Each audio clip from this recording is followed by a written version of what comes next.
Hey there, and welcome to this week's Hormone Balancing Food of the Week Live. And guess what it is? It's coffee. Okay, so you probably have heard me say that coffee can spike hot flashes. We're going to talk about that in a second. But right now, coffee is considered to be one of the biggest source of antioxidants in our diets. Just like with everything, when chosen wisely, it can have surprising health benefits and hormone benefits. We all know that coffee can boost our energy, it can improve our performance, help us focus, and it can even boost our mood and metabolism. And that's just the effects that you feel from it right away after drinking it. I know years ago when I'd gone back to school in my 30s and I was at the time lifting weights, I wasn't in competition prep. I just really enjoyed lifting weights. So that would be part of my workouts. So in between classes, I would do shots of espresso, I would go work out, and then I'd be up late studying. And I couldn't figure out why I couldn't sleep. So that's one of the things you need to look out for if you are drinking caffeine late, whether it's coffee or something else. And that it can boost your performance when you work out as well, but try to drink it earlier in the day. Again, when chosen wisely, coffee can have some amazing benefits. Some of those are lowering the risk of developing type 2 diabetes, Parkinson's disease, and Alzheimer's. As I age, one of the things that I try to make sure I am mindful of and steps that I implement into my daily life are things that will help me avoid brain degenerative disorders. So that's really great to know that coffee can do that. It also contains compounds that will guard against stroke and certain types of cancers. And when it comes to the antioxidants in coffee, it can combat the inflammation that a lot of women start to deal with during perimenopause and menopause. And when I say inflammation, think achy joints, things like that, right? It also y'all know I can't talk. It also provides a gentle boost of energy and mental clarity, and it can help you manage fatigue and brain fog. Okay, let's hear it for coffee. But like I said before, moderation and quality is key.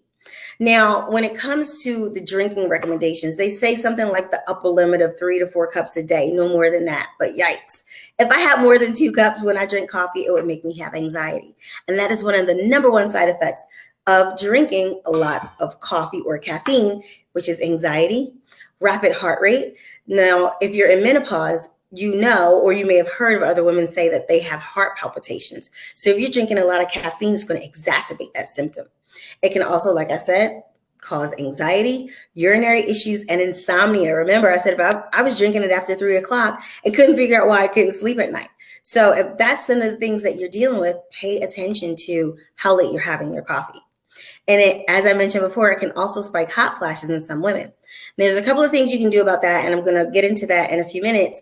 But pay attention to what you're putting in your coffee too, right? If you notice that you have a hot flash after you have coffee, and it ain't just that it's warm because you had a warm drink, pay attention to what you're putting into it, because often if you just clean that up, that can alleviate those hot flashes.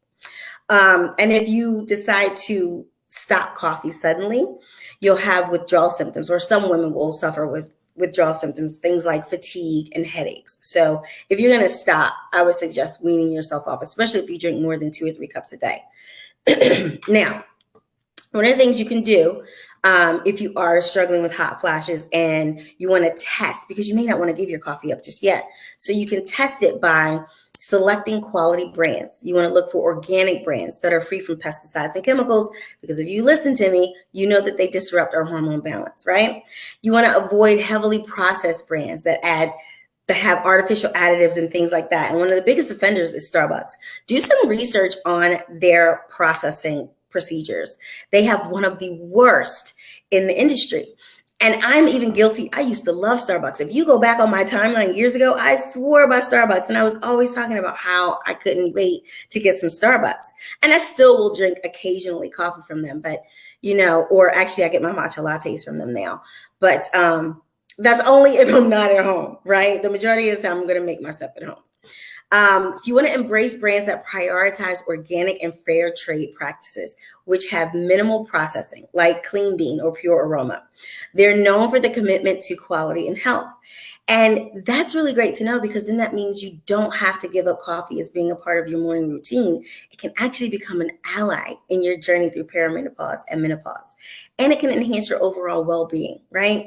Just for me, it wasn't even so much about the coffee. It was the ritual of the warm drink. And I realized that it isn't even really about the coffee. It's the ritual of the warm drink in the morning and that quiet time. So I did switch to matcha lattes, but that's just for health reasons, right? There's so many more health benefits in a matcha latte, but that also depends on what the quality of that matcha is and the quality of that coffee. So you can also accomplish some of the same benefits with quality coffee.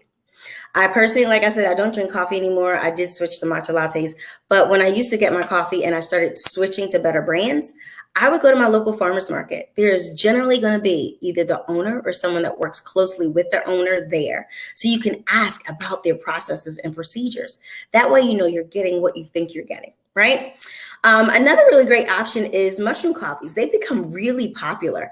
I have a client, Denise, who loves her mushroom coffee. And the great thing about mushroom coffee is it has adaptogens in it, which helps your body better manage stress. And it has polyphenols, which helps with inflammation. So it's like double bonus there if you're getting a mushroom coffee. The adaptogens, like I said, it helps your body manage stress better because it lowers the cortisol in your system, which helps lower the effects of the stress, right, in your body. So I'll take a cup of that any day, right? Do you drink coffee every day or do you drink something else? Let us know below. And just like always, I'm going to give you a recipe to go with this coffee. So it'll more than likely be Sunday because Monday is Christmas. So I hope you enjoyed that. I hope you really got something out of it. Let us know below if you drink coffee. If you don't drink coffee, are you going to try the mushroom coffee? Are you going to look into better quality brands? Until next time, ciao.